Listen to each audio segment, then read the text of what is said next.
Club NGMI.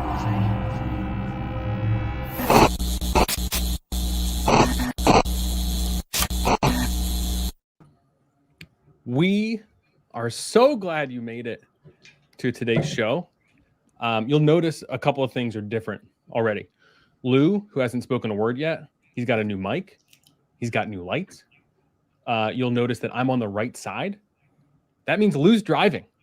If you follow the show, you know I famously have a potato. It's bad. It has cost me, at this point, thousands of dollars. Easily thousands. So Lou's driving. Why is Lou driving? Because you're going to witness a mint. People have been asking for a live mint. They've been into it, excited. How do you all do it? You're going to see how it works with tools of rock. I showed you that last week. Thought it kind of sucked.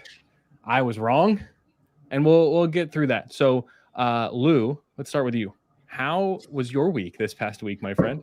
Oh man, this is one of the craziest weeks. I mean, I feel like we say that every week, but this weekend in particular, I feel like we're the most 5+ ETH sales that's happened in our Discord ever, like by far. And we're seeing people getting double-digit ETH sales. Obviously, you did on stream the other day. But yeah, it just seems like the people are hitting ceilings way more often now than they were. And I think it just goes to show what we've said in the past, where it seems like there's more mainstream media around NFTs now. So I think there's just more people involved who are throwing money at it, who are excited. Now they're having what we had a month ago. Like, oh, is this the next big thing? So I think it has to do with that new wave of people. Trey, I know before you were messaging us, we do things literally last minute.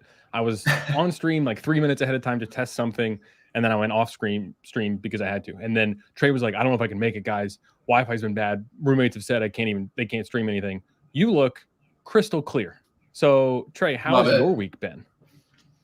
Man, like Lou said, just an insane week in the NFT space. And like Lou said, it feels like we say that every single week, and right when we think it can't get crazier or things can't pump any higher, they do. I mean, Bored Ape Yacht Club hitting almost 30 today.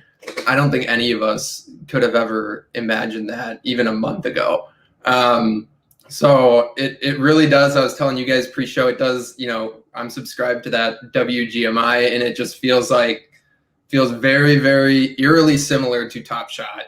And I know that might be a swear word on this stream at this point.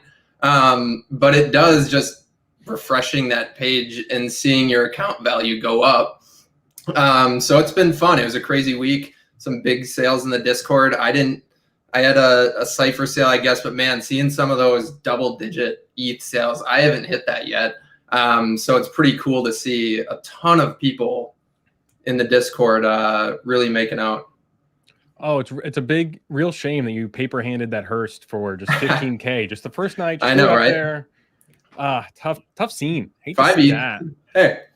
Hey, I'm not complaining, and I'm very, very grateful, right? But yeah, I haven't. It's crazy to just see some of those 20, 30, 85 ETH for what? That's just insane. I mean, you can't even wrap your head around it.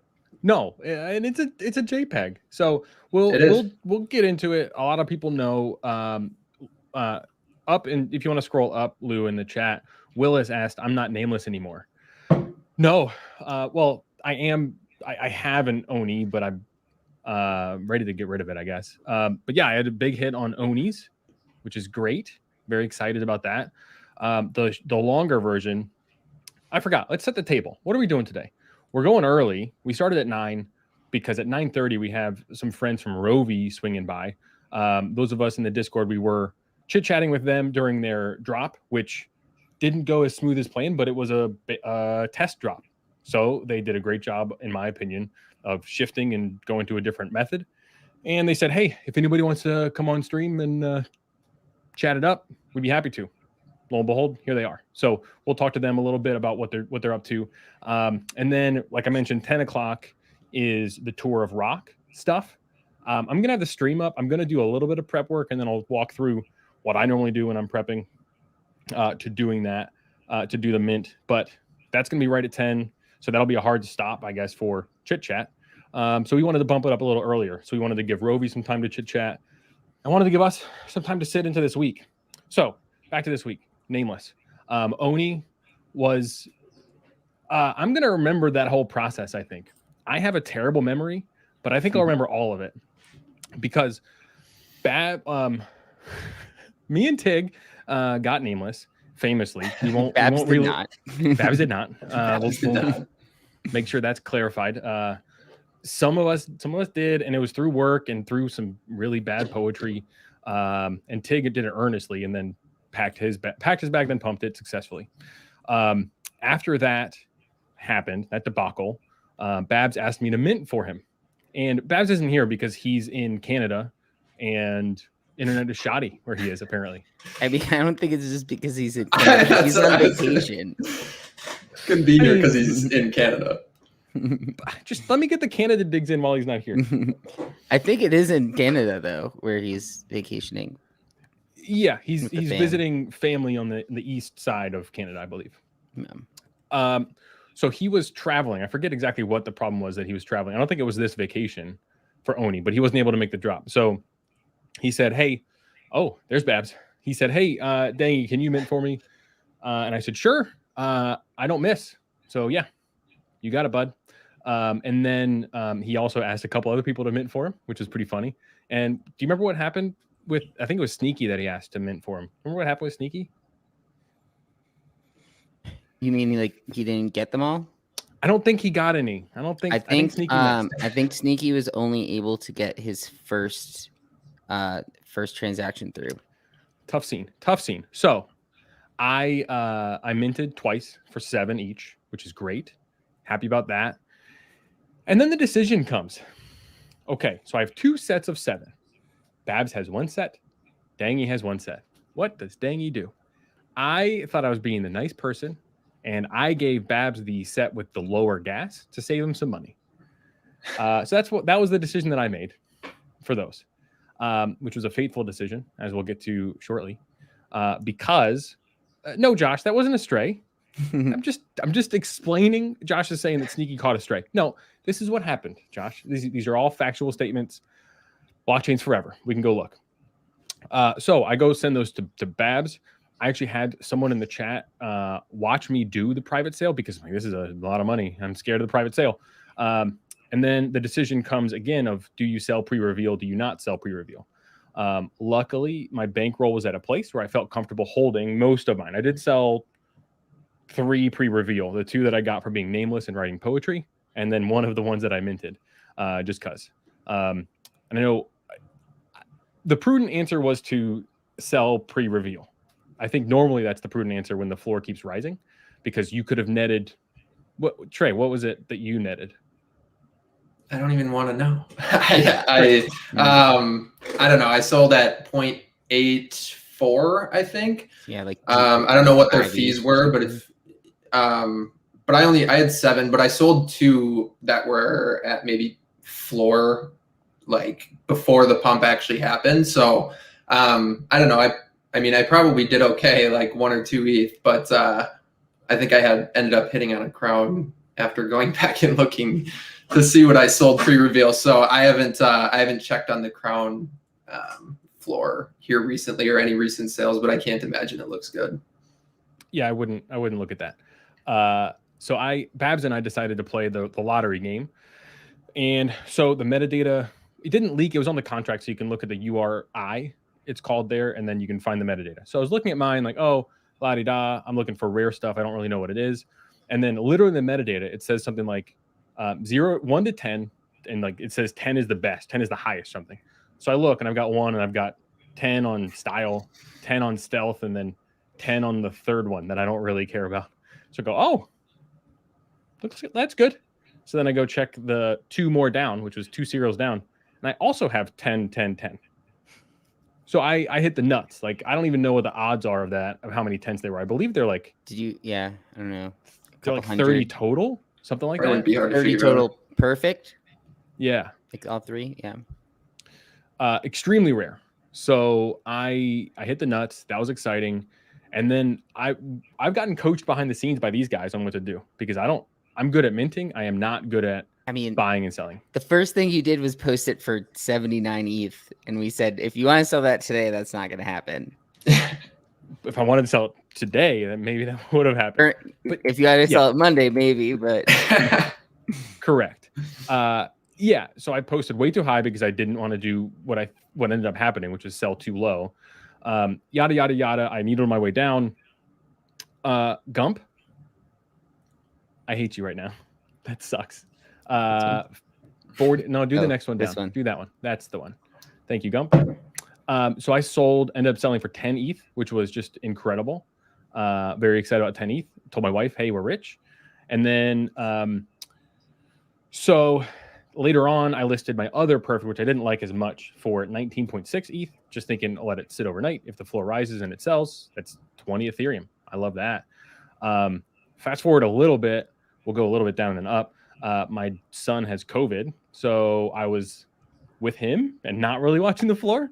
And then all of a sudden, another sale. Hey, honey, we just got 20 ETH. So yeah, I got basically 30 ETH off of 2 JPEGs, which is. And she said, "Be quiet in there." Yeah, well, that was on stream because I started banging the table. I mean, you're excited. It's 30K sale. Yeah, it was great. So yeah, that's my story on Oni. Then I bought it back in, and then I sold. Then I bought back in, then I sold, and then I bought back in, just on the way up, because it's a weird mental thing, because I do want to like keep one as a memento, and then in 2 hours later I think, what am I doing? This is $9,000 for a JPEG. Got to get out, Tom. So yeah, that's how that happened. It was very exciting. Gump is right. We are the way we're treating ourselves as a deck. Literally Monday morning at like 7:45, the deck guy showed up. It was pretty quick. So yeah, we're stoked. We're excited about it. So Trey, do you want to talk about your Oni stuff? I'm not trying to rub anything in, just trying to give people No, I'm fine to talk about it. Yeah, so I guess when did the initial mint even happen? Was that like a week and a half ago, or when was the actual mint for it? Because they kind of sat there for a while, and I just wanted to de-risk a little bit. So I sold 2 of them, kind of right at that 0.35 or 0.36, kind of right around what I ended up paying after minting plus gas. And then, man, that day, the day of the reveal, that floor just got all the way up. I think it almost even hit 1. And then it came down to like 0.84, and I had 5 of them, and I had just gotten burned on so many other ones. And my strategy this entire time has been to get in and really just take profits. I've kind of lived in that 1 to 3 ETH area. So, I saw the easy guaranteed profit there. So I just sold all of them. So if I could go back and do it again, I'd probably keep 1 or 2 of them. But I think I still want to stick to that process for the most part. I mean, if I can take that guaranteed profit on most pre-reveals, I'm probably going to do it. I guess I just underestimated how much hype Oni had. Kind of crazy. I didn't expect this. I mean, we haven't really seen anything like this. The highest we've really seen before with like Vogu, did that get to 2? I think it did. So we haven't really seen higher than 2 on these like first week kind of projects before they start bringing in that like next phase. Like if Oni is going to bring in a video game, like that's when that second hype train would come. That's what happened with the apes. Like once they came out with the dogs, there was another rush. And then, there's all these different triggers that come up. But, the only trigger for the nameless was initially, you like the whole, you can't sit with us, Mean Girls meme, and then now it's, okay, the hype was there. Now other people that didn't get in on the initial sale and then also missed out because they didn't want to spend 2,500 gwei on gas, then those people are hopping in. So now it's just all this FOMO like on top of each other. Well, and their roadmap has nothing to do with the perfect 10s. I had no idea that was involved. You would assume it's like an RPG game, maybe, that would be involved with that. But also, I don't their roadmap is dog doo-doo. I don't like their roadmap whatsoever. It's not really fun. It's okay, 25% sold. You go in the Discord and you do a derivative of Oni. Great. 50% you do merch. We've seen that 1,000 times. 75% metaverse planning begins. So you weren't even thinking of the metaverse until 75% sold out. And then comic book at 100%. So none of that wows me from a buying perspective, but it was just the cliche of the community that blew the doors off this thing. And then we had whales just going nuts. Like Logan Paul, what was his sale or his buy today? 188, did I see? I mean, that's insane. For something that didn't exist, like, what, a month ago? Oh, God. It's so crazy. It's insane. I think we should shift gears a little bit and go a little bit more macro, because what has happened between then and now, which is everything's gone up almost. Art blocks is a big one that the floor seemed to be just kept getting swept and swept and swept. Just before we went on the show, one of my art blocks that I minted just around the Oni success got swept up and bought. Wow, I was going to keep this because it's like a memento of me hitting a bank, but nope, that's gone for a lot of money, which is great. So what is your take on the macro trends for this? We've been saying it for literally months, but this feels a little tippy toppy to me. What are your takes, Lou? Yeah, I mean, I think this is a little different than that last one. And what we talked about the other time was there was a lot of punk sales that trickled down, and this time it actually was art blocks, kind of like what you're saying. So there was these huge Fidenza, I think that's how you say it, the Fidenza sales were popping off. There were a couple like 1,000 ETH sales, and then that seemed to be the next, like, where the whale's going, buying up the floors. And then from that, people hopped into everything else, art blocks, curated, related. And I think some other things that came out that helped that is the fractional auctions. We've seen, I think it was ABC3, and then that Party of the Dead, the zombie punk. We're seeing some fractional moving the market, I think, in a way where people are getting excited about these things and they're like, oh, I missed out on that, so how can I get a part of it? Oh, maybe I should just buy something that's at the floor for art blocks. And then all of a sudden the floor from art blocks goes from 0.2 to now an art box curated, the crypto blot 2.45. That's the cheapest ABC you can buy right now on OpenSea. And so, like, it's crazy. Like, that's 10x in a week. And I think a lot of that is people are trying to get ahead of the FOMO curve. Like, what could be the next thing to pop off? Like, let me buy that before everyone else starts doing it. And that's what I did. Is I after I had my hit, I said I'm going to go buy some stuff, and it's not going to be luxury items like I've done in the past with smaller hits. And it was art blocks. It's a lot of stuff that I went and got at what I thought were a little depressed prices. So Lou, Trey, what is your thought on this latest hockey stick movement in price action? Is this just going to be like a weekly question that we start? Like, is this the top segment? Yeah, that's right. Because that's really what it seems like. Lou's referencing, back during the other one, it was like a week and a half ago, right? Yeah. I think, you hear the classic people comparing it to Top Shot, and even I did that, right? Because it does feel like that a little bit, but I feel like this is definitely different. I don't know that the onboarding process to get into crypto, set up a MetaMask, and go throughout that, I still don't think that a lot of people have gotten to that point yet. So I still think that there's room for people to come in. It's really just a matter of whether the supply ends up being too much to handle it. So it'll be interesting to see where it goes. In terms of whether this is the top or not, I honestly don't think it is. I think we could still see stuff run. I mean, everybody's calling for the top, so in my mind, it means we've still got a little bit to go here. But I could obviously be wrong on that. I was wrong on Top Shot. I didn't sell.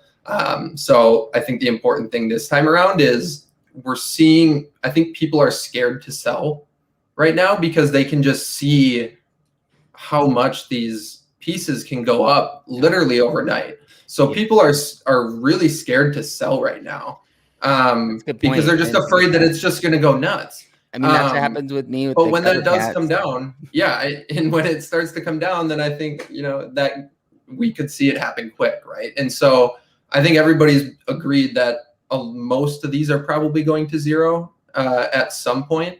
It's just a matter of when. So we'll see. I don't think it's necessarily the top yet. I think we got some room to run. Wise words from our Canadian King Babs to me were, it's a lot easier to sell on the way up than it is to sell on the way down, because who's catching the falling knife, especially with these? These are illiquid JPEGs, which that meme has gone around on NFT Twitter a lot of, oh, I'm rich in illiquid JPEGs. It's kind of true, because you got to sell it literally to another person or a DAO. I guess you could sell it to a DAO, or a bot. You could sell it to a bot or a bank. That's the next wave with this Visa punk. Yeah. I think that is one of the more bullish news points that have come out. Ooh, like I've heard a lot of negativity around this. I mean, because people don't want banks to come in and buy everything up, but I mean, that's going to flow money into the system too, right? Yes, absolutely. And they're not minting Solana llamas. They're not minting whatever. Koalas. My guy Keenan had a little gas terror of this. He was just stuck at low gas. Like, he's not going to make it. I go, rush it now. And he's like, I can't. And then it minted. So he learned a bad lesson that time. But yeah, they're not going to buy koalas. They're buying premium stuff. They're going to buy an Art Blocks curated set.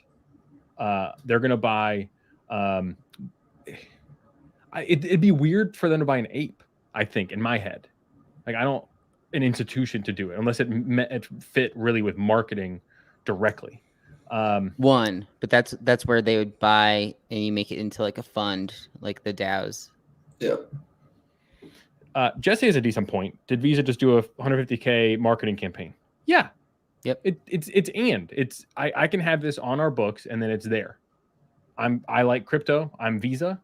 Don't hurt me, crypto bros and DeFi, because they are coming for Visa's lunch money. DeFi is relatively easy now.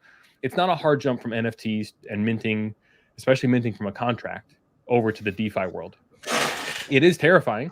I just started doing some stuff over in Avalanche that we may do a stream on later. Who knows? But it still is scary, because you're sending ETH into this black box. You go, okay, maybe it shows up over there. And then you go look over there, and then it usually does. Great. But it's still terrifying, because it's not comfortable. So I don't know. The Visa thing, it is kind of interesting, because it's not like Visa is going to use the punk as their identity. They're not going to be known as Punk 8294 or whatever. Yeah. Which has been the bull case for punks. And like CSU Ram talks about, that's who I am. And like, I just can't sell that punk. So it kind of dilutes that aspect of it, but it doesn't dilute the history and what punks are, and what they will be moving forward. Trey, what is your take on the Visa punk thing? I really didn't look into it here today. I saw that it happened, but I haven't really seen anybody or seen any takes. I saw some people, criticizing people, saying that it's on the balance sheet. I think that's more just a figure of speech, I guess, or just a saying that people say as in they bought it.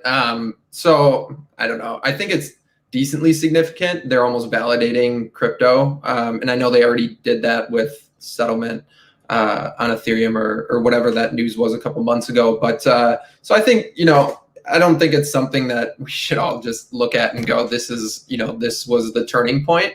But, I think it goes on the list of things, right? Like Visa buying a crypto punk. That's kind of cool, right? I mean, if anything, that's cool.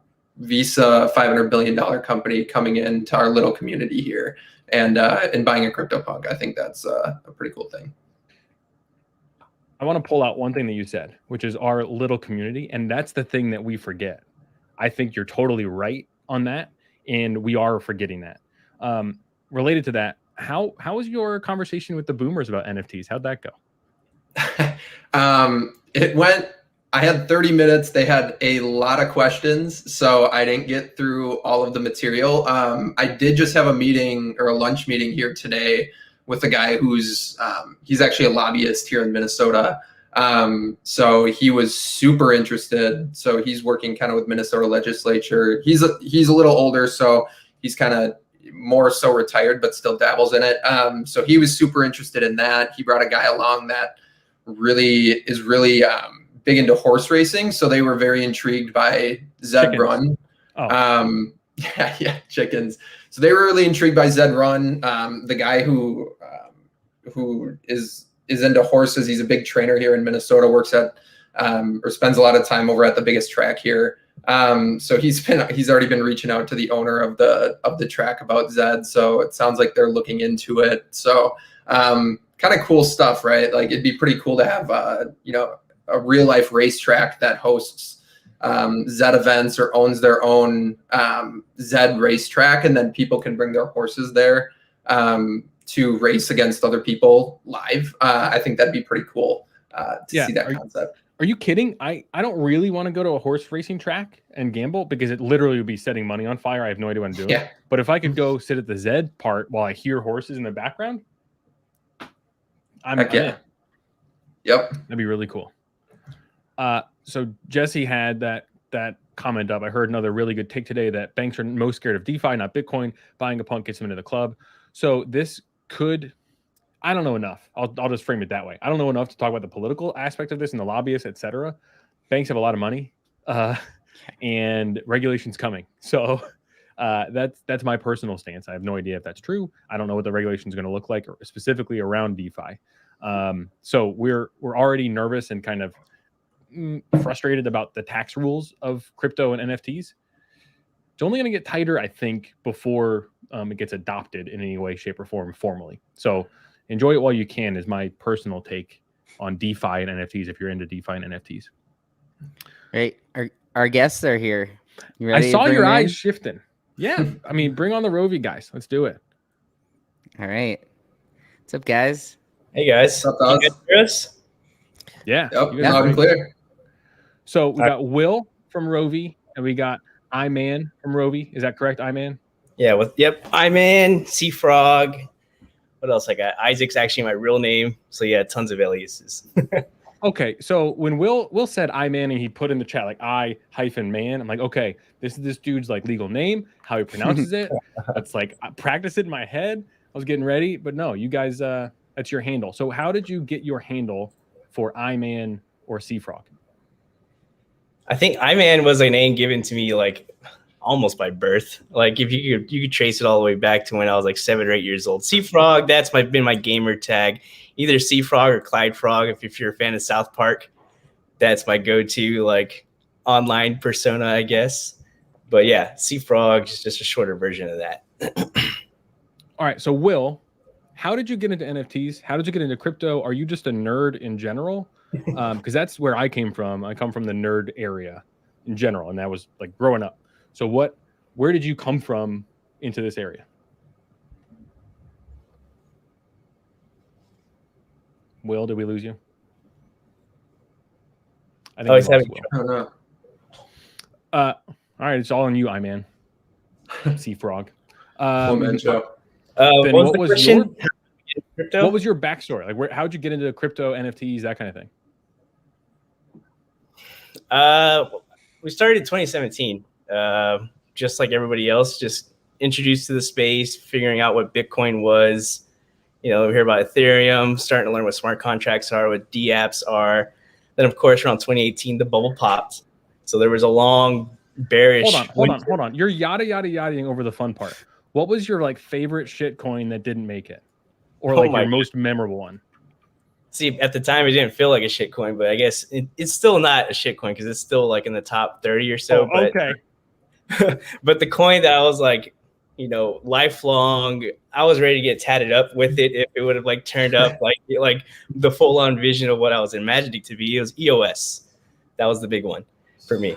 I sold all of my Cardano back in those days for EOS. I mean, I love Charles Hoskins and like his whole vision, the way he talks about things. But Dan Larimer was the founder of EOS. I had a lot of agreements with how he was trying to figure out the whole Ethereum scaling solution with delegated proof of stake and whatnot.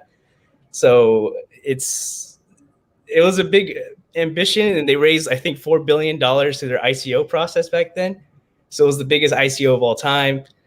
There was just so much going for the project. I mean, they had Mike Novogratz as a big, like, you know, VC backer for their whole ecosystem. I was like, dude, there's no way this project can go bad. But something happened behind the scenes where, I don't know, it was a mismanagement of something to where not enough projects were actually being built on top of the platform. So it didn't really pan out as good as we wanted it to be.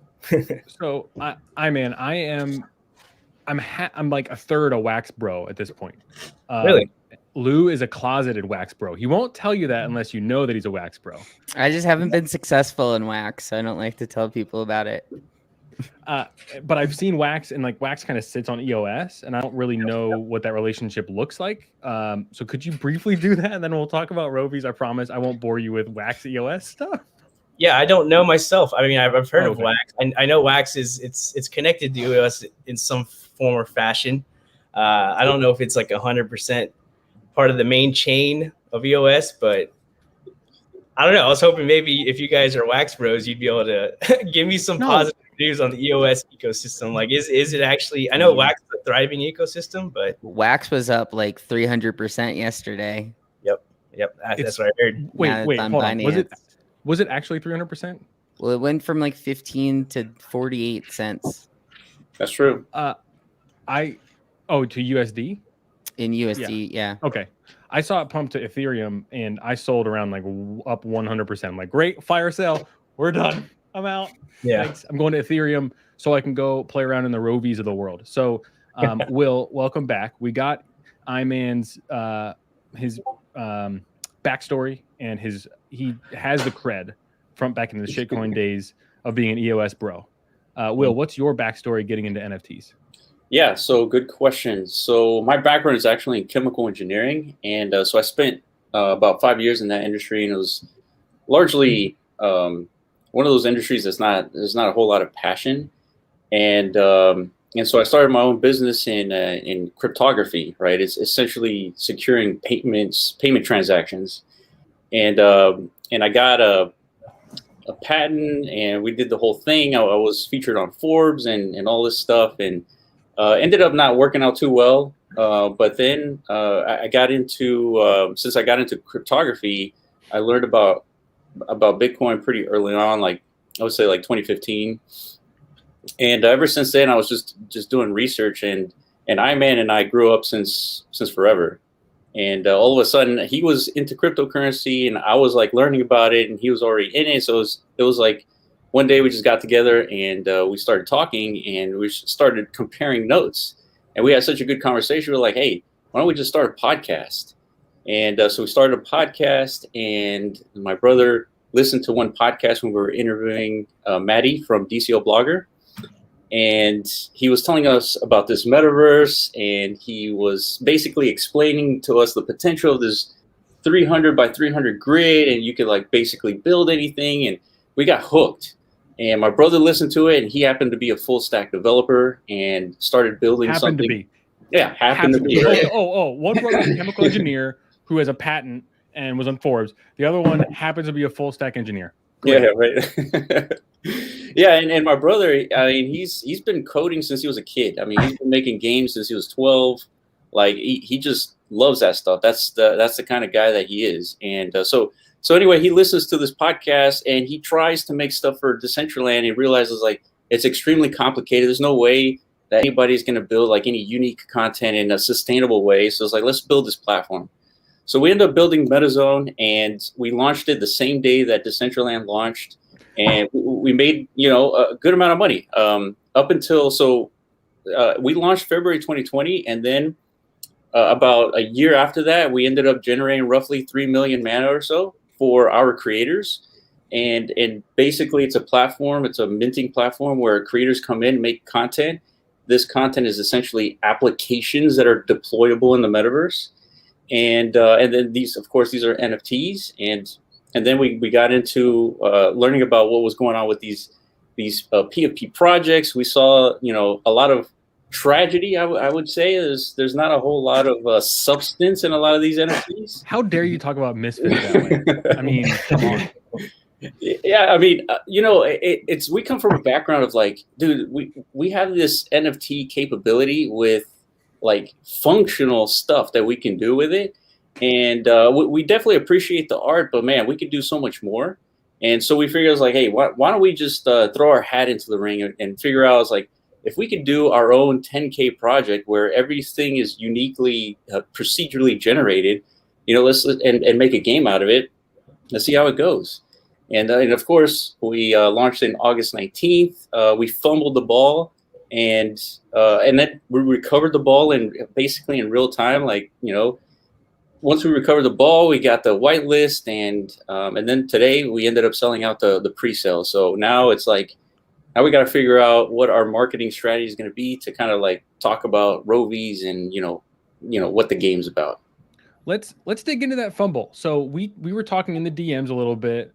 And you said, oh, we watch your show and you guys are just kind of chill and you kind of hang out and just chit chat. So that's the same vibe that I got from you all. So I read you all wrong a little bit. I did not expect this level of aptitude to be on the stream.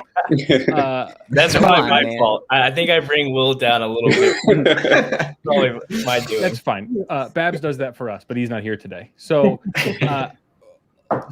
tell me about that fumble, like, because I think that's important for creators and for front-facing folks. Like, yeah, so doesn't have things like that, and how do you handle that kind of stuff in general? You know what? We were talking kind of behind the scenes. Is like, okay, so when we launch this, it should be live. Iman and I should be live talking to the community and just telling everybody exactly what to do and what to expect. That way. Because we've seen launches before where there's not a whole lot of communication with teams in the community, and it's a whole lot of texting and messaging back and forth and like just repeating stuff, and it's just not a good way to do it. And if you think about it, on paper, launching live when there's a camera on you and there's like pressure and you gotta kind of think on your feet, if something goes wrong, it's actually a bad idea on paper. But when you execute it, and I mean, at least you're genuine about your project. If something goes wrong, just be honest about it. Like, things go wrong all the time. We've seen it time and time again in the cryptocurrency industry. It's just about being honest and just telling the truth. So when we fumbled the ball, we figured that we were ready. And as soon as the traffic was hitting the website and we're trying to make those sales, the site would just constantly go down. And it was interesting. I mean, you could kind of see our faces as soon as we saw. Like, my brother was texting us in the background. He was saying like, status not good, and like that's like a dagger to the heart. Yeah, definitely. And so in real time, Iman and I were kind of like, okay, we know there's a fire. The community doesn't know it. So how do we kind of manage this? Yeah. So I guess we sort of figured out a way to kind of let everybody down, and then we just thought of let's just do a white list so that anybody who's here, we can capture those people. And then once it's ready, we can tell them, say, hey, you guys are the only ones that can buy. And then it ended up working out well. The fire that we started was put out pretty quickly. Nobody really was angry. And so it ended up being like a good play. Yeah. Mm-hmm. No, because you had an answer and you made an answer up on the fly. That's the difference. It wasn't just let's push to later, because you all know the technical side of things enough to know that's not really going to solve the problem necessarily. It's going to take a couple of days to solve it. Exactly. So let's get out of it. So tell me more about the technical side of it. And I don't really care about like exactly spinning up like EC2s and stuff like that, but tell me, people are used to going to Amazon 24/7, 365 and being able to buy something. Tell me more about like the time that it takes to spin something up to increase your throughput or whatever for hitting that kind of traffic. Yeah. So what happens is we have so our backend system essentially runs on these things called dynos, and the way that it's designed is that if the server sees a bunch of traffic, it's supposed to spin up a new dyno, which is an instance of a server, and that instance is supposed to handle more traffic. And so the way that we work is we essentially we kind of follow the ideology of Andre Cronje. He tests in production. The differences between the two, I guess, two people, two persons, and we have Andre testing these huge DeFi protocols versus, MetaZone testing, NFTs and like gaming content.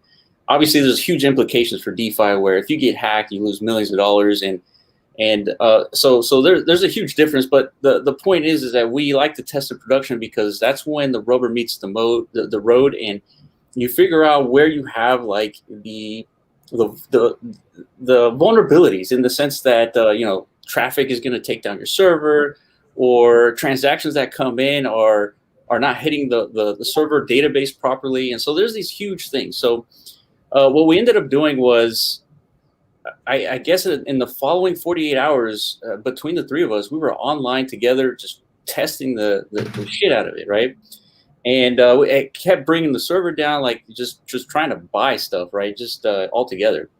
And then all of a sudden, we had to go to sleep. There was a breakthrough in the morning because our brother ended up getting more than 4 hours of sleep, and he figured it out. And as soon as he figured it out, we started letting the community buy, and then it ended up working. And then by the time they were buying, we completely automated everything, and today ended up pretty well. Yeah. I don't want to bore people. Ham is in the chat saying he's understanding every fifth word or so. So I don't want to go. I want to go deeper, but I'll refuse that. I want to go like sidestep a little bit. Sure. So when you all did this today's mint that you were describing the process, and yep. You're right. I don't think this has been done as far as I know, which is I buy and I send you Ethereum on the Ethereum chain. Mm-hmm. You send me an NFT on the Matic chain. Yes. What? Yes. Like Crypto Raiders did that, right? Who did that? Say it again, Lou. I think Crypto Raiders did that because they originally were on layer 1 and then wanted to switch over to layer 2. So they had everyone basically like send us the money or the NFT back, and we'll send you one on the Polygon. Sure. But what was you all focus on this? So I'll toot your own horns here. They were focused on the user experience. What was your experience doing the Crypto Raiders though? Did you send like ETH to a wallet and then they sent one to you eventually, right. Or what was that like? Yeah, it was like you had to figure out if it was claimed. It was definitely messier than this one. Yeah. So tell me about that choice and tell me how you do it. Sure. Okay, so there's a lot that went into this. So to kind of begin, so we've had a lot of experience bridging ETH into Polygon, and it takes a lot of time, and there's still a huge amount of gas involved, and it's not a very good experience. So what we said was, well, let's try to first lower the barrier to entry, right? So let's just accept ETH, and then let's just, in return, we will just send a Polygon asset, which is a very uncommon thing to do, right? So the result of that was when purchasing a ROVI, it ended up being extremely cheap in terms of gas, because essentially all you're doing is moving a small amount of ETH into a new address. And that resulted in being a very inexpensive gas transaction. I think on average, it was $2 to $3 at best. And so what happens is, once our backend system, and so hear me out on this. Once our backend system reads that a transaction came in from Dangy, then on our system we say, okay, now just mint the Polygon asset and send it to Dangy. That's it. That's all that happens. So then why do we have this sort of like middle ground? Why is there like a middleman server doing this? Why not just create a smart contract and all that to do this? And there's a couple of reasons. So MetaZone's platform is a platform of developers who make content that are deployable in the metaverse. And that content are actually applications, right? Those applications could be like a little business that you deploy in the metaverse. That business could be as simple as, selling Ethermon food for your Ethermon. And that is an application that runs on your land, where the landowner sells food to other players throughout the metaverse. And so why is this a big deal? Well, that piece of content is being updated by the Ethermon team or whatever creator that made whatever content. And why is this important is because if the NFT itself was the code that we delivered to you guys, that means you guys would have the burden to update that code. And that is not sustainable. You guys are not going to go and like pull the updated code from the creator and add it to your Steam code and all that. I'm the weirdo. I like updating firmware, and that's not even a bit. I enjoy it because I think there might be some mysterious new feature that's hidden in my hardware. Sure. I'm a sicko. But think about it that way though. If we forced everybody to do that, how sustainable would anything be, right? If something would break in the metaverse, it would be stuck broken because nobody would know what to do. And so our platform allows our creators to continuously update. They have the burden to update their applications, because think of the application on a metaverse. It's an application that runs on an operating system called Decentraland, or whatever metaverse it's running on. And Decentraland or that metaverse is continuously updating, improving, and whatever. And anytime an operating system updates, guess what? The applications break. And so now the developers have to go in and update the applications. Now they work again.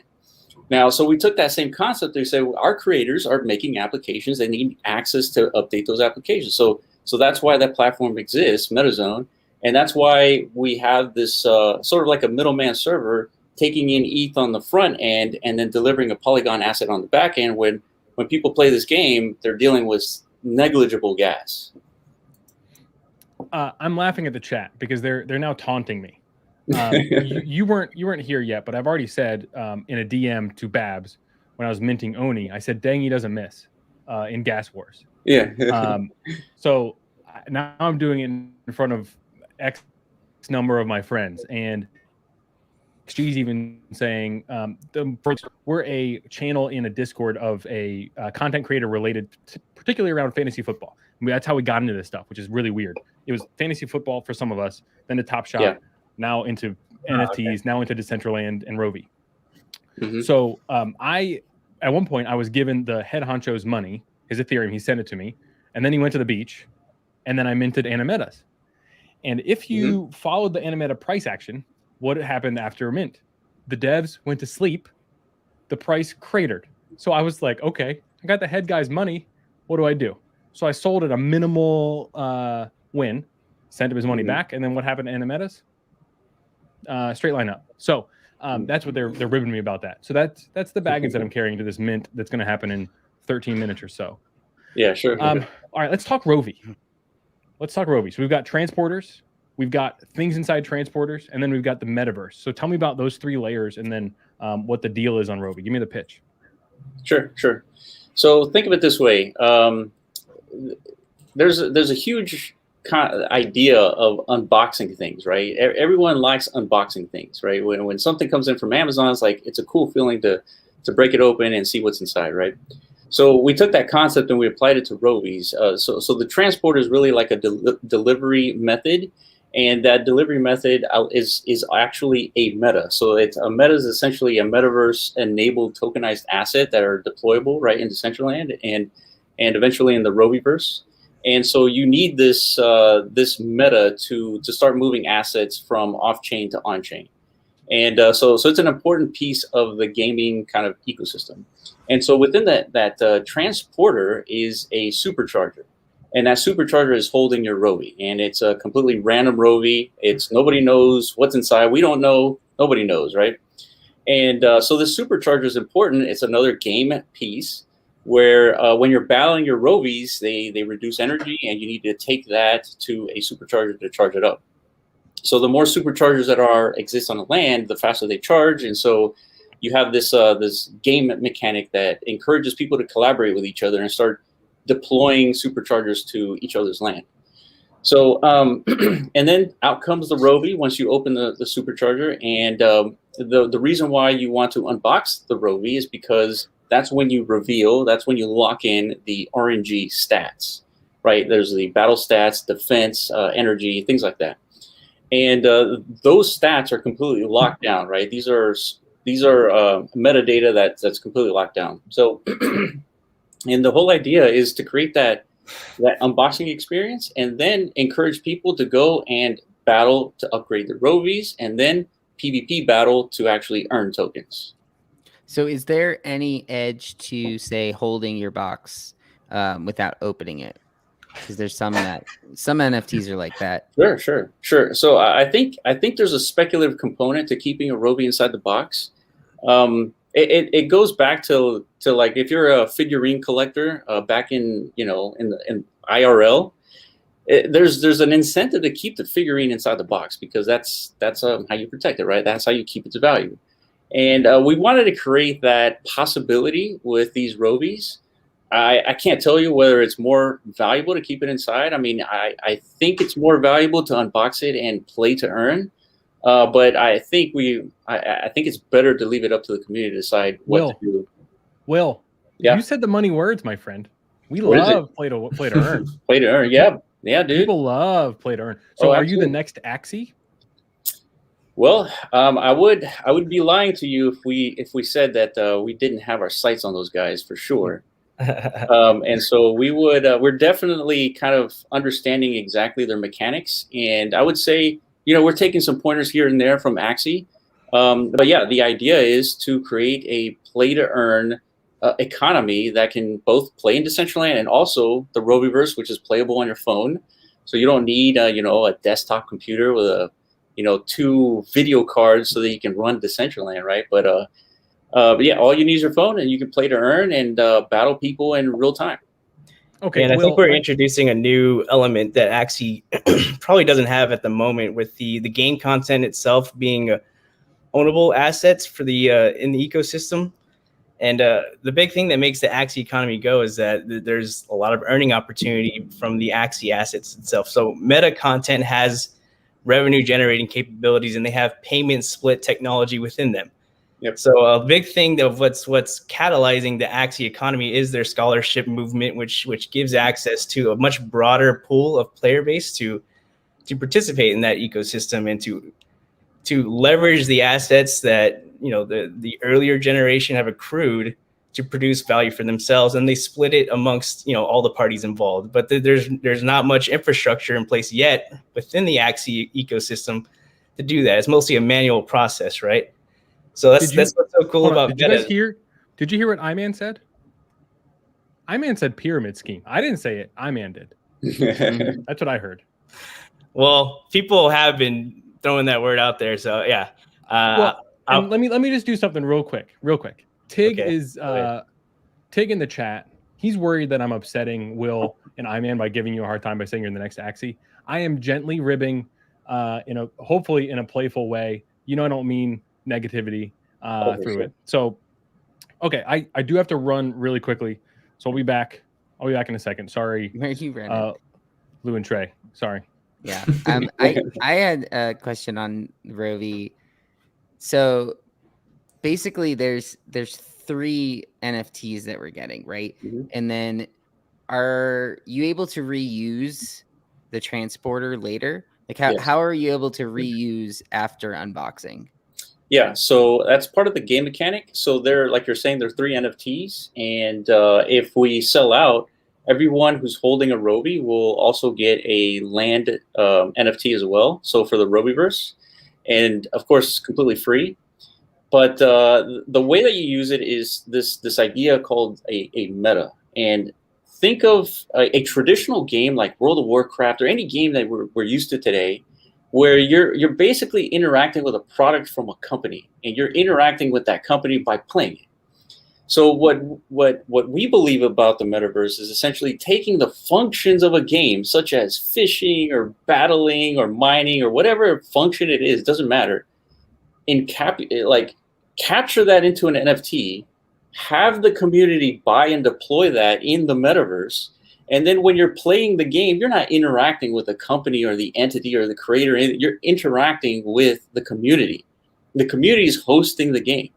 And so what we're doing with this meta concept is allowing creators to wrap functions into NFTs, right? These little applications, have the community purchase them and host the game themselves in the metaverse. That way, when you're playing ROVI and you are moving assets from on-chain to off-chain through the transporter, you're basically interacting with a community member. And then when you are charging your ROVI, you are also interacting with another community member. And so that's what we believe about the metaverse, is that it's essentially going to be built by the community and hosted by the community. Yeah, and It's really cool. These guys know, but I'm a fan of land buys in NFT world. For sure. As we've said in the past, we love the land. The Treeverse. If you guys have heard of that Loopify's project, those are like 1.5 ETH minimum right now, and people were buying at 0.3 before they even knew anything about it. And I think this idea that, in my opinion, kind of what Tom was saying, like Axie is a game that already exists. In my opinion, there's going to be some massive game that eventually is out there, and it's going to have some similar to like a Skyrim or something like that, right? Where there's all these people that want to play it, but when you're going to different villages, someone technically owns that land, and you go to buy something from them. You're buying the NFT from them. They're getting actual profit. And I think that a lot of people are excited about the idea of that. So whenever there's land that gets included in these games, I think people get really excited about it. Excuse me. Dangy had to leave. It's me, Professor Merkletree. He's back. Will and I've been on the show once before. It was to explain gas wars to these idiots. They didn't understand gas wars, which is very simple. You pay more gas than the other people. Iman and Will, have you been in gas wars before? Oh, absolutely. Yeah, Iman has. I haven't. Iman, what's your most memorable gas war? I think the most memorable one, just because I was on the winning end of it, was Avagachi launch, which was, how long ago was that? I want to say December maybe, or January.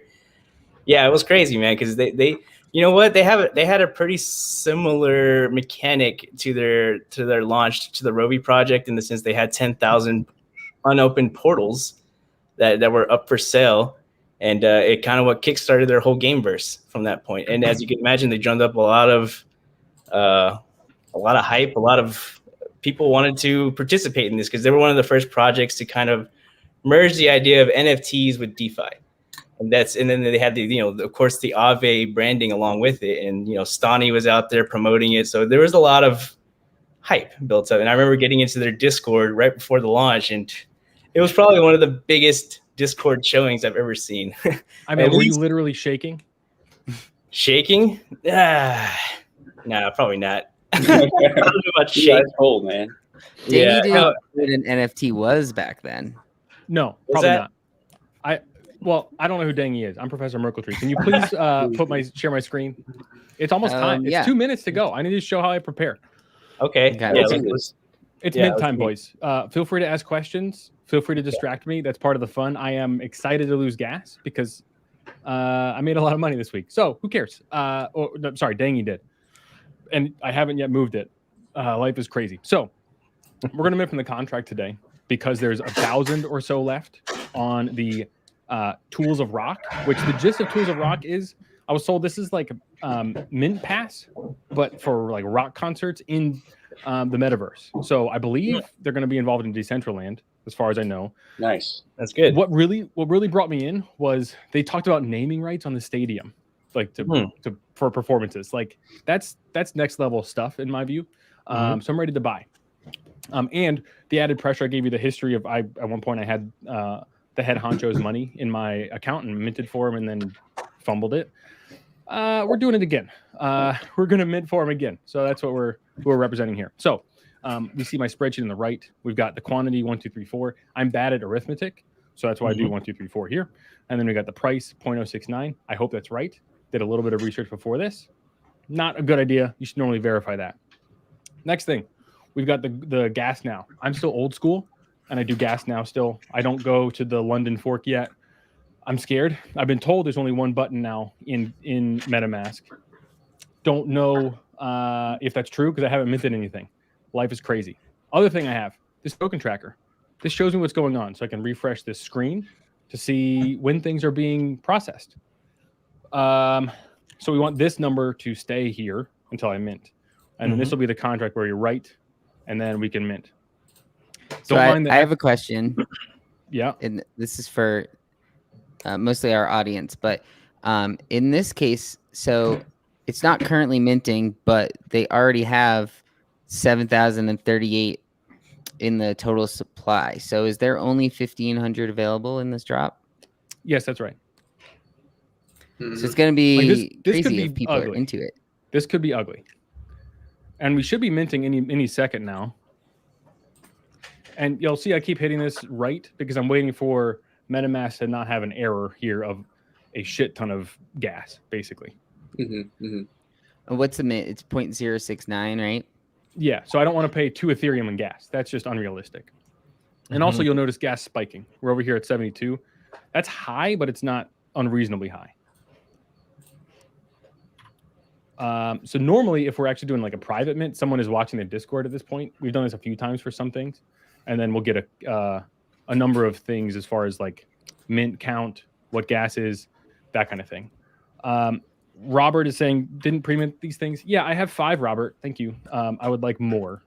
Okay, we're minting. I hit the wrong button. Has it opened? Yeah. Mine didn't. Yeah, I'm not seeing See? it yet. This isn't good. I still got transaction error. Yeah, it's not. I don't think it's opened yet. It's still at Some people are through. 70:38. You shit. See, listen to Trey. This is what it's like. 363. Oh, there Can we you go. see? We're at 668. I'm not even going to touch this, I don't think. Oh, we're at 1,002. Oh, boy. I am behind. So you're saying that they're at 1,000 right now is the current gas level or gray? Yeah, fuck. I'm slow. Damn it. I'm slow. We are probably not going to make it. And it doesn't help that my potato is on fire. They're slow. So other things you can look at here is you want pending counts, wherever that is in Etherscan.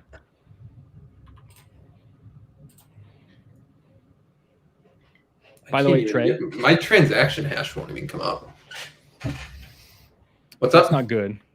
I enjoy your guttural shits and oh look, eat it. Put XG's comment up there. Put XG's comment up there, please. Hold on, I'm in. Oh, you're Which minting one? now? This one? No, the last one that says "Dangy don't miss" in quotes. In quote, well, it's not Dangy, it's Professor Merkletree. So yeah, Merkletree also undefeated. Oh God. So this wasn't even like that stressful of a mint, which is what's cool. Yeah. So that's the general process, which is you should have seen me change my gas number a few times because I'm trying to watch the gas here, and I was behind it, and I want to be ahead of it. If you're not above this rapid gas, Oh, you gotta be kidding. you're screwed. What happened, Trey? I got a failed transaction. Why? I don't know. Oh, okay, great. Purchase would exceed max available NFTs. There you go. Sold out. That's actually a good error because sometimes contracts give us bad errors that aren't that. Yeah, so I lost 0.04 from that at 1,400 Gwei. That sucks. Yeah, Could I be didn't realize worse. there's only 1,500 available in this drop. Yeah. Well, so my you- transaction hash never showed up. Have you ever had that problem? Like, it just took forever. It's infuriating. I have, especially when I speed it up once, then it just disappears. I can't watch it on Etherscan, which is really annoying. Oh, well. Lou, what about you? What's your status? Oh, I didn't get any. Did you try? Well, I went in and then it was giving like 2 ETH as the gas level. And so I just didn't because it didn't seem worth it with the fact that there was only 1,000 left at the time. And it wasn't worth going for the gas and then missing out. So, I mean, I'll watch it from afar. There's some at 0.25 is the current floor on OpenSea, but then it jumps up to over 0.3. So we'll see. Maybe there'll be a run tonight. But I don't know about this project in general. It seems like it could be cool. The reveal is what, tomorrow? It was supposed to be immediate, I believe. I hope it's immediate. I mean, if it's immediate, I'll probably do my watching as they get revealed to see if maybe it can snipe something that worked in the gauntlets. So, Will, you said you haven't done Gas Wars, but iMan has. Do you want to now? Are you interested in Gas Wars at all? Well, yeah. I mean, absolutely. I think I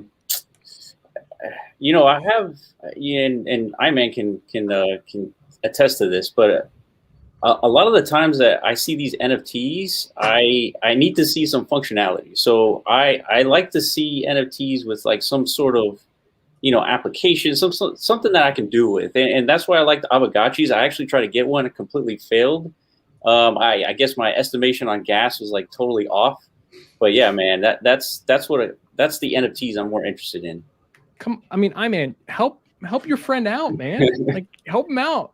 You can mint for him, you could help him mint, teach him how to do it. I mean, don't leave him hanging like that. It's interesting. In his world, I try to get him interested in more NFTs. He tries to get me more interested in like what movies to watch and stuff like that. We all have our own like vices. I guess mine is, a little bit more degenerate in the crypto space. Even like with his crypto investments, he likes to stick with like the tried and true, like 100% fundamentals. Like, the perfect example is that like the graph. I'm pretty sure that's Will's favorite project. Yep, for sure. Majority of other people, they probably never even heard of it. That's the type of guy he is, Will, show me on the graph. I don't know what the graph is. Dude, the graph, think about this. The graph is the token that every single cryptocurrency project is using right now. So that's all you need to know to buy, right? But what the graph does is think of it like a book, right? When you open a book, you see the table of contents, and that table of contents tells you everything you need to know about the book. And so what the graph does, it does the same thing for the blockchain, and it gives you sort of like a table of contents for developers to go and use to understand like the history of the blockchain. And so it indexes that data. And I was going to say, sir, are you describing a SQL table index? Pretty much, yes. Okay. Yeah. So now think about this. Yeah, think about it. That's like, the most exciting topic in the world, right? But to the moon. I think you can go on Coinbase right now and get $3 of graph That's if true. you take their little quizzes. I'm a big fan of the Coinbase quizzes in general. Yep. But I believe right now Graph is one of them that they have on Coinbase. Yep. Yep. Yeah. So I'm big on the graph just because I know it's one of those projects that I think is going to like literally go to the moon just because everybody's using it, right? All the projects are using it. So yeah. Could somebody drop a metadata link in the YouTube chat? That would be helpful for us unrevealed folks. So this is actually something that I picked up on when I was listening. Merkletree was listening over there when you all were talking about your metadata and how you don't know what it is when it's minted, and like, nobody does, and it's just created. So how are you protecting the metadata? Because there's a few projects where there's been leaks, and that's always bad. Not always bad. Sometimes it's bad for projects. So what are you doing to protect it on your side? Yeah, that's a good question. So when it comes to game content, like the NFTs that we're minting, there's a need to continuously update that metadata. Like, say, for example, in the case of Rovis, when you're updating the ROVI and improving its battle stats, we need to be able to update that metadata. So it's hosted on our system. But there's also other metadata about the ROVI that is completely on chain and it's unchangeable, right? It's the RNG stats that don't change no matter what you do. But there are other stats that are changeable. And so all the applications that exist for gaming content, there's some element that they do need to be updated. So then you have the options like, well, do you update them on chain? Where I guess in the case of Polygon, it's very inexpensive. But when we were designing this, Ethereum was like, there was no clear winner for the side chain when we were designing this. So it became like, if we hosted it on our systems, it would be a lot cheaper, a lot better, a lot more efficient, better experience. And so that's what we decided to do. So there's a couple. Lou, yeah, go ahead. Lou, can you share my screen, Lou? I think that's a revealed image. I don't know. Oh, damn, Yep. that's cool. Yeah, that looks pretty cool, right? Yeah. That is cool. It's a literal date in history. So, is this? Yeah, so I don't know if it's supposed to be like a ticket from an actual concert, like that. Guitar I mean, that date in history. Is that Hendrix dying? That might be. I was gonna say like die Am I at rich? age 27 can be a lot of different artists. Am I rich? Yeah. But guitar legend though, that tells me Hendrix. I mean, I like the look of it. There's nothing in the metadata that says Hendrix, which we were one of the pieces that people were concerned about was rights, and they actually what's interesting is they mentioned the Hendrix pick they took it out of the images specifically for rights purposes. So yeah, I do love this. Can you take me? So is that the one you got, Dangy? Sir, that is one of the few that I got. Yes. And you don't miss, baby. Very nice. So I'm curious, guys, like just to understand your process, like how are you picking which projects to actually, delve into and engage in these gas wars? Lou? Or is this secret sauce material where we can't let the world know? I'll speak to that first, and then I'll get other people's process because I follow other people's process. Okay. My personal philosophy is I don't really care about alpha that much. The alpha is going to die. I'm not smart enough like you all to be ahead of the alpha, if you will. I think honestly, if you three were interested, you all could make a bot to front run this stuff with on the blockchain, pick up some transactions to mint in the mempool, and then you're printing Ethereum. Yeah. That's not, people have been doing that for years. I was like, wait, people are doing that for NFTs? I want to do it. And then I messaged a guy and he's like, dude, no, they've been doing that for 4 years. You're late. Don't do that. You're not going to win. So I don't really care about alpha. That's not where I add value. So whatever. I just showed you literally how I mint in a gas war. Trey did not mint in the gas war, and I did, and I showed you on the stream. So that's alpha, I think. Not to put you down, Trey, but no, it happens. It does. How do we decide projects? Lou, I'll let you go first on how you pick projects that you're interested in fighting the gas war for. Yeah, I think it sort of depends, but generally what I'll look for in a project is what type of hype is it getting in the Twitter sphere, or how many people are in their Discord and how active is the Discord. Like, are people talking about it? Because if people are talking about it, then they have on their schedule at 5 o'clock, this is going to drop. I have to be by a computer. And one thing that I've talked to these guys about specifically in the past was we use our Discord. I kind of used it as like a sentiment tracker.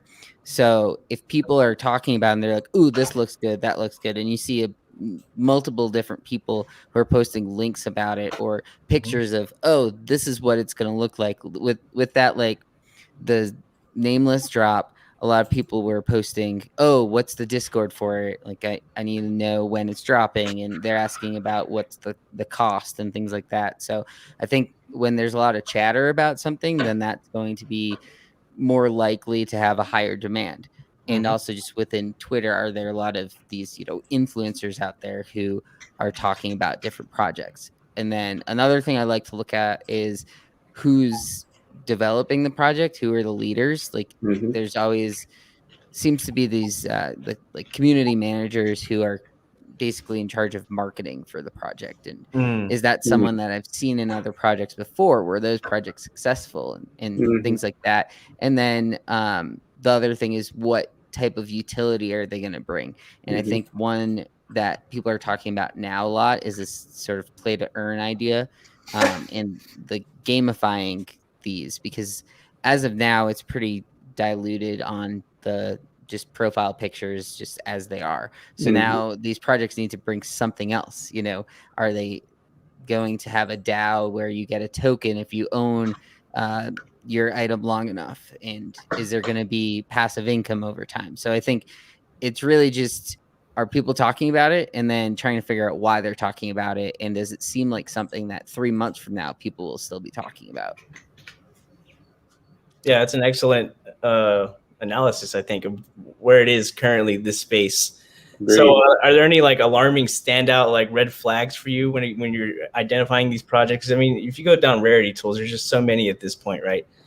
Like obviously during these like euphoric moments in any market, there's a lot of people looking to take advantage of these kind of opportunities, right? So what is it that stands out like in this crowd? Like clearly this is some sort of one for me would be the anonymous type projects, right? I mean, some people seem to gravitate towards that, and I do in a little sense too. Like there's a mystique to that. There's a little bit of a lure to like anonymous founded project, but obviously there's a ton of risk to that.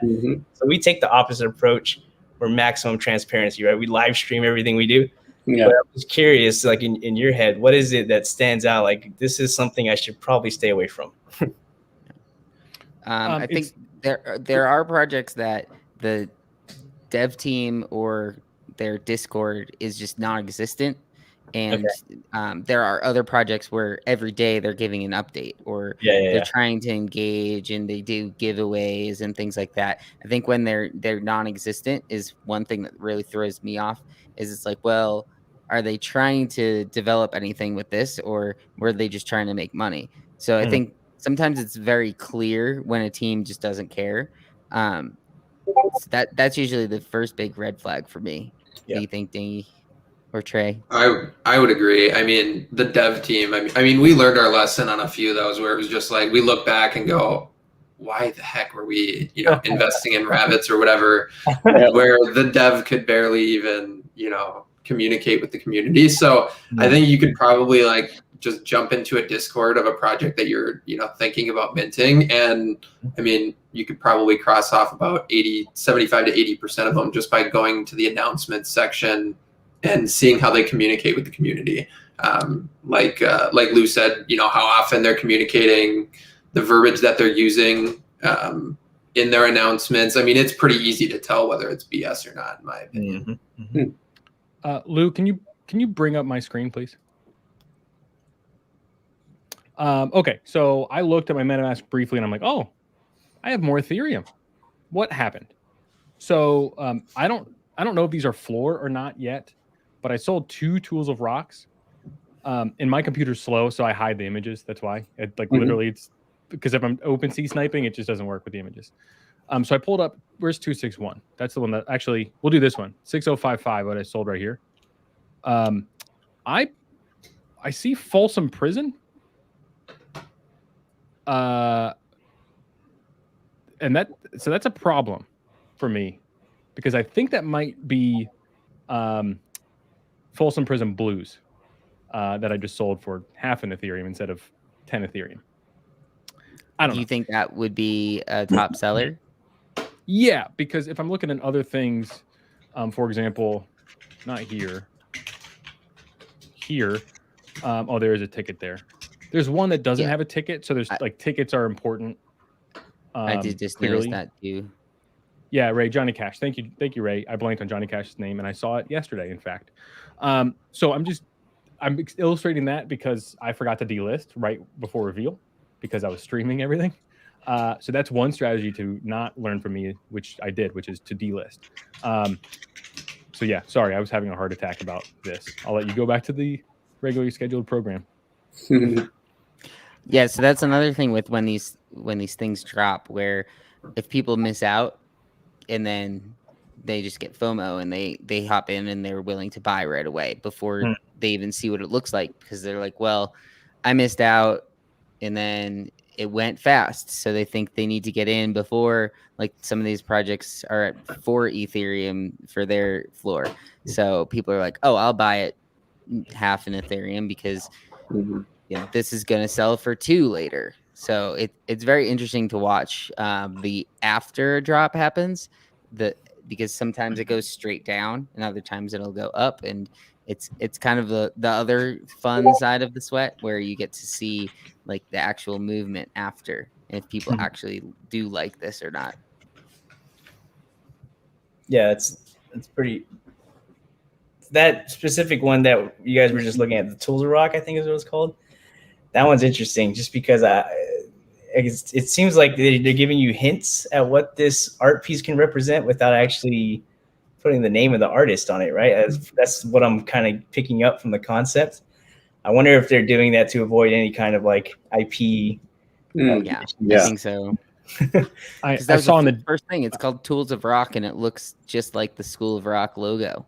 Yeah, exactly. I mean, that's pretty clever for these project founders, you know. But right away, you're already getting that nostalgia from it, like a 1970s artist that everybody loves. So that's where the speculation aspect comes from. So it's cool. It's cool. It's cool what you guys are doing for sure. Like introducing a lot of these projects. I mean, because it's so hard to put your finger on the pulse, you know, because it's this PFP space. It's just the NFT space in general is just constantly evolving. I never would have thought of a project idea like this one. Yeah. I mean, but of course, music and NFTs is starting to become like a trendy topic too. I'm starting to see a lot more Audible type generative musical NFT projects.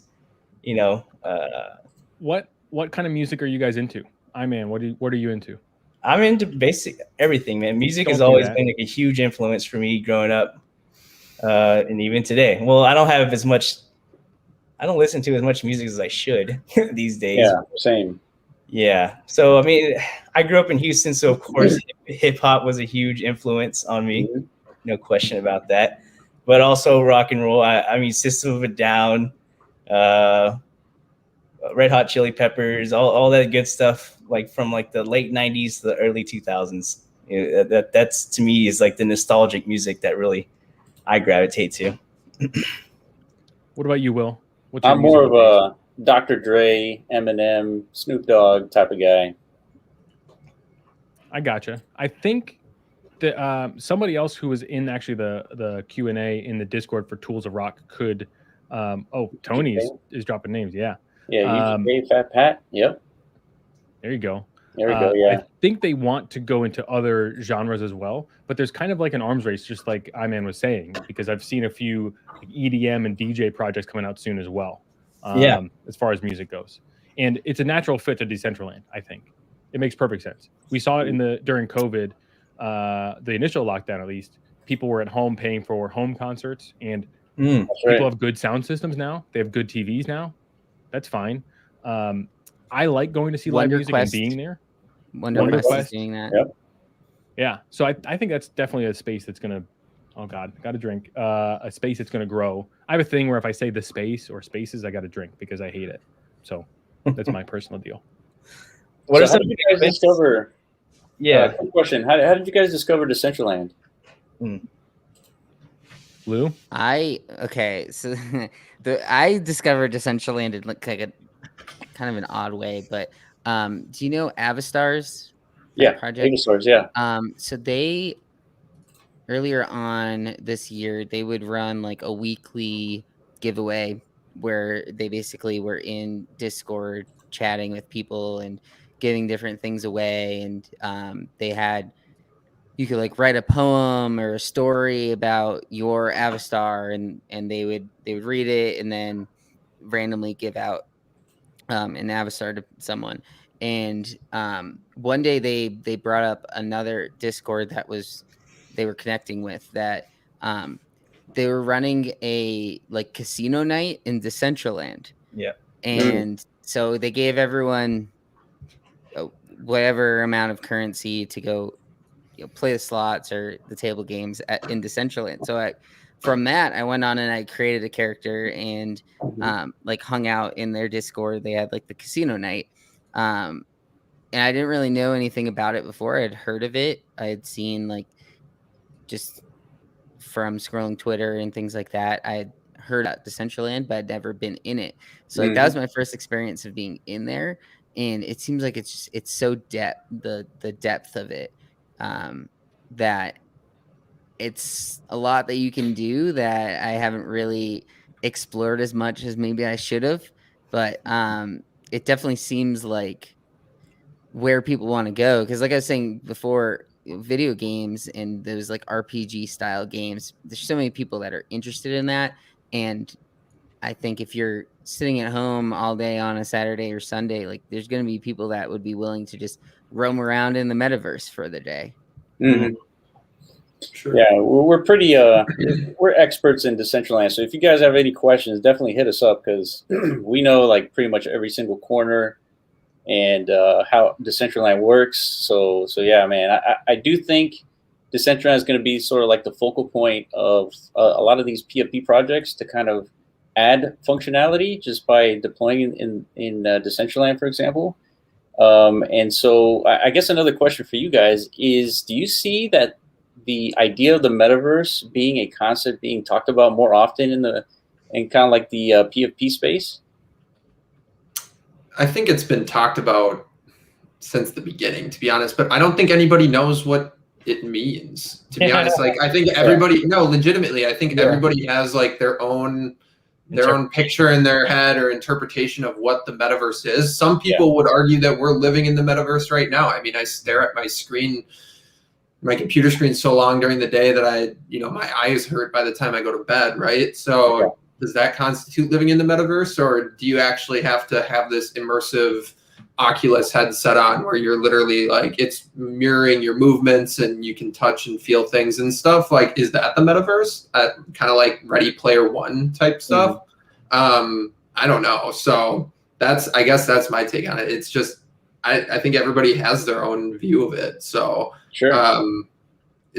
I'm excited to see where it's going to go, though, because that's one thing that I am incredibly excited for, is like something that is more Oculus type, where you can actually go around and, it really feels like you're there. I'm excited for something like that. Yeah, I mean, we had an interesting experience in Decentraland. They hosted an event where they showed the SpaceX launch live, right? And so we all attended. And I didn't think too much of it. I decided to go because, I mean, I was going to watch it on YouTube anyway. So I was like, might as well do it in Decentraland. And so Iman and I were there. And if you go to the ROVI site and you watch his reaction of what happened during that event, I mean, it'll show you exactly what the difference is between experiencing something like just on YouTube Live versus being in the metaverse and seeing the exact same thing. You get a visceral, very human reaction to events. And so if you go watch that video, we were all watching the screen and watching this real rocket launch into space, and then all of a sudden under our feet the floor opens up and then a rocket launches in Decentraland. It says SpaceX on there and it's going up. And like when that happened, it's hard to explain. It was actually kind of like when you go into a concert and you're seeing things live. It felt exactly like that. Mm-hmm. And we were just in front of the computers, just in Decentraland. And so I think that's the feeling that I guess the intent of the metaverse. And so I think that's probably very difficult to kind of capture. But man, I'm telling you, it's a very unique experience for sure. Yeah. So Josh has this question, and I had a similar reason why I didn't dive right in, because the first thing I did when I went on, it's like, choose your name, choose your like what you're gonna wear, things like that, but then it's like, where do I go? Like, how do I even get to the casino? How do I switch through like different plots of land?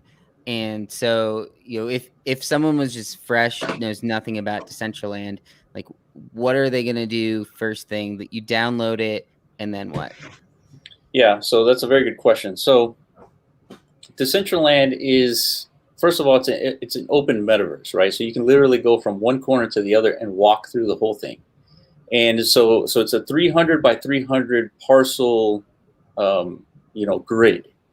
And so when you drop in, you're dropping into the center of Decentraland. And in that center, there's sort of like walkthroughs, and they give you like a little quest that'll show you like, jumping, and, it gives you like the full kind of like, tutorial walkthrough. And so the question is, well, what do you do?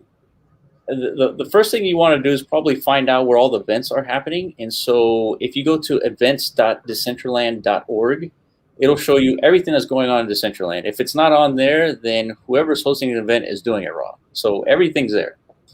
And pretty much there's some use cases that you can actually play a game, and but most of the time it's an event.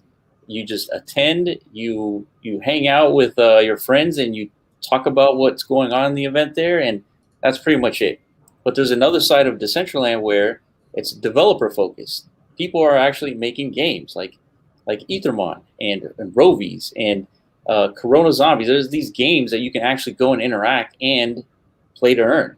And so I think our thesis between Ivan and I, we're thinking that Decentraland is going to be a playground of play to earn activities. And so I think that's going to be the main focus of what Decentraland is going to turn into. That's cool. And I haven't heard that, I guess, perspective before, or I haven't envisioned Decentraland being that. And I haven't really jumped into Decentraland a whole lot either. Sure. The extent of my knowledge comes from DCL blogger videos when I first started getting into NFTs. So never ended up jumping in. But yeah, that is kind of a cool concept, with the play to earn basically being on the Decentraland platform or the metaverse is pretty cool. Yeah, the coolness of that as well is that it shares a lot of other alternative experiences outside of play to earn. So it's like you can easily multitask, and on one plot of land you could be, battling some creature that's going to give you some crypto loot at the end of it or something like that. The plot right next to it might have CNN broadcasted like on a cyber screen. Yeah, and below that could be a cyber jukebox or something like that, where you could be listening to music. There's just so many different experiences all within the shared environment, right? Which is something I don't think. Do you think it's like D&D but reality in a way? It's like mixed. So yeah, it can be a mixture of so many different types of experiences, like all within like a shared space. So D&D, you mean Dungeons and Dragons? Yeah. Yeah. So it could be that. I mean, it could be that. It's really up to. I mean, think about it. Decentraland is completely owned by people throughout the internet, and it's really up to them to populate that land with some functional aspect to it. Mm-hmm. And ultimately, it goes down to the developer to make stuff, right? Because there is a tool, there is a builder tool where anybody can like make a building and stuff, but it's not as dynamic and as interesting as a developer touching Decentraland and making something out of thin air, right? Like a game. And so Decentraland could be what you make of it. If you want it to be like a social experience where you just kind of hang out and go to the events, there's that. Go to music events, you got that. Play games, play to earn, whatever it is, like you build it. I'm sure there's an audience for it, and yeah, that's the best part about Decentraland. It can be anything. Yeah, it's definitely the community for sure. There's a tight knit community is growing and growing because we've been around since the beginning, and we've watched the community grow for the last couple of years now. And I mean, these are passionate community members. They really believe the metaverse is the future, and they're not alone anymore. Now there's big players like Mark Zuckerberg and Facebook starting to enter the space. As they start to push the same narrative we're telling you right now. Like they're just now starting to kind of imagine what Facebook metaverse looks like. All of a sudden, everybody who has a Facebook account is entered into this virtual existence, right? Like, what is that future going to look like? My concern with that is what you've harped on previously in your other stream was interoperability, because Facebook would be a closed environment, probably. Yeah. So how the current space, the current tenor, at least with the Facebook metaverse on Twitter, when crypto Twitter was basically like a big F you, I don't want it, go away, you're not one of us, right? Yeah. So how is, and I kind of agree with that mindset, is there a plan of attack, or like is there anything other than just build that people that don't agree with going to Facebook or a centralized metaverse could do to have that sort of open world be the priority? Yeah, that's a good question. Yeah, and I agree. I mean, I hate Facebook. I hate it. I was one that joined Facebook when you had to have a .edu account, and I thought at the time, man, it was cool. It was like, man, I can actually communicate with my friends. We can do whatever it is we need to do for class, whatever it was, right? So I thought it was cool. And all of a sudden, it opened up to everybody, and then it's like it became just unusable for me. So I stopped using it a long time ago. So when Zuckerberg started talking about Libra, I was like, this is never going to work, right? Because if you look at what Libra was, it's really going to compete with the financial system in a way that really damaged the existing financial system, where it ends up hurting everybody, right? Bitcoin's the opposite, where it ends up helping everybody, right? As long as you're not the United States, right? Because they're the top dogs. But besides that, it ends up helping everybody else. So yeah, I don't like Zuckerberg. And so when he started talking about the metaverse, it's like, well, why all of a sudden do we like that, right? Why would we like that? But he has the same ideas that we do, right? Obviously he's incentivized because he's got a 3 billion user base to build his own metaverse with 3 billion people, which is essentially everybody, right? But he does have the same ideas that we do, the same concepts of the metaverse, and taking the internet and making it approachable to everybody, right? Because we're not used to we're not used to looking at squares all day, right? So, and even if you think about it, when you're in the metaverse, you're still technically looking at a square, but the feeling is different. Mm-hmm. And think about this, guys. DeFi, as awesome as it is, completely bland and boring, and it's dull. But imagine DeFi in the metaverse, where when you're yield farming, you're actually seeing the visual aspects of yield farming a token, right? That would be cool. That is approachable to the mass majority because they understand what yield farming is. If you make it look like a crop, or like, something that grows, like it makes sense. And so when it comes to like Zuckerberg and the metaverse, is like it's kind of like two-sided. It's like good and bad. But I think the metaverse is going to be exactly like the internet was, exactly like Bitcoin and Litecoin, all these traditional coins that are siloed. And there's going to be a platform that is going to allow to spin up dozens, thousands of metaverses that have, and goes to your point, Dangy, that have the interoperable components that can go from one metaverse to another without like a whole lot of like bridging and like all these complications that we're used to today when it comes to traditional currencies. So I mean, that's a long-winded way of saying that I think this is the barely scratching the surface of the beginning of the metaverse. I think there's going to be a very clear and very good experience when it comes to that interoperability. It's not built in any sort of way, but I think we are going to head in that direction. Please tell me that it's going to be better than like bridging over to Matic from ETH or from like to Avalanche. Has to be better than that. Yeah. It's not even that bad. It's just scary. I get scared whenever I do it. I send over $30 and then I go, I don't know, and then it appears, and then I send over half an ETH and go, I don't know, and then it appears, and I do that over and over and over again.